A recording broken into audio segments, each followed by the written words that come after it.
because I know there are some changes, right, from the last tax fiscal year to this year. What do you think are some of the most important things to highlight for people to be aware of?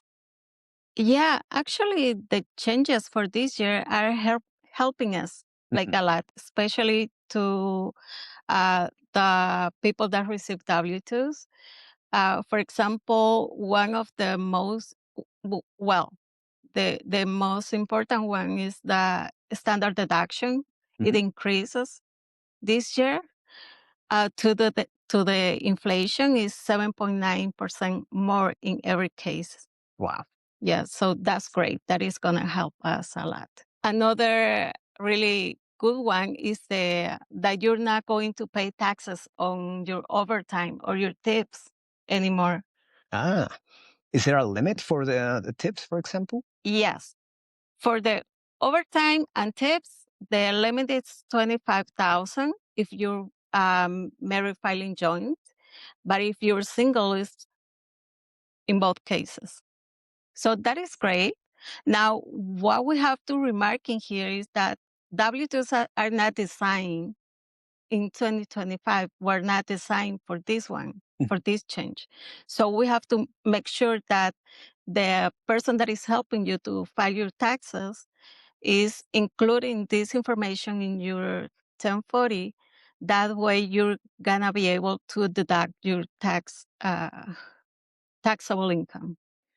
So there's a clear path that people need to follow in order to make it Exactly. happen.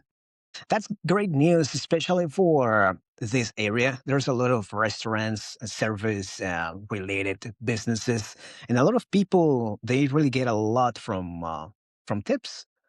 And so, in the past, let me know if I'm getting this right. In the past, tax limit was lower, right? They had to report tips at a lower level. For example, if I'm single and now and I get, let's say, $20,000 on tips. Basically, I will need to report it for this year because the limit is 12,500, right? Yes. What was that limit before? It was, well, we just know that it increased, right? So basically, it's giving people more room to keep money. And overall, that's the sentiment, right? The sentiment is that we're going to get to keep more money and not go to the IRS. Yeah, and especially that you don't have to pay taxes for that, Yeah. for the tips and for your overtime. Before you used to pay taxes for the overtime you were working, and now you're not. So that I think that is the key of those changes. Interesting. Yes, yes. Uh, as a comment, the other day, I helped a person who was doing a lot of a lot of overtime hours, Yeah. and that helps them to reduce like 4,000 Yeah. what they had to pay to pay back.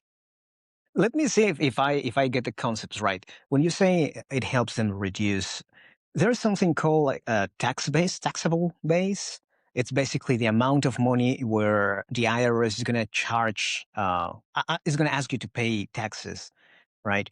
So if I'm going to pay, let's say, 4% over $10,000, let's say, let's make it easier. It's going to be $1,000 and I have to pay 4% in taxes. Mhm. Then I'm going to pay $40 in taxes. That's the 4%. But if my taxable base is reducing, that means that I'm going to pay that 4%, but over a smaller quantity, right? Let's say Exactly. $800. So what that means is that I'm just going to end up paying less. Yes. And what do you think is the incentive behind? I may have some ideas, but I want to hear from you. Why do you think for fiscal year 2025, which we're going to fill in 2026, this is the case that we're going to pay less taxes? I think that is because how the inflation is going Yeah. in the country. Yeah, it's kind of a thing to alleviate a little bit of the pressure. And we hear about tariffs and all that stuff, right? And at the end, if we are consuming products that are from somewhere else that is not the US, we end up paying the cost of those tariffs. We as consumers.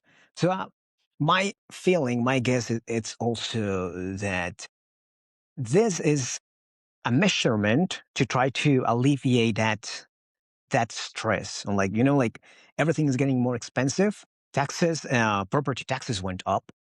Yes. Right now, we see that oil is going up, and getting more money back is a way to help the economy not to sink and preserve that power that money has.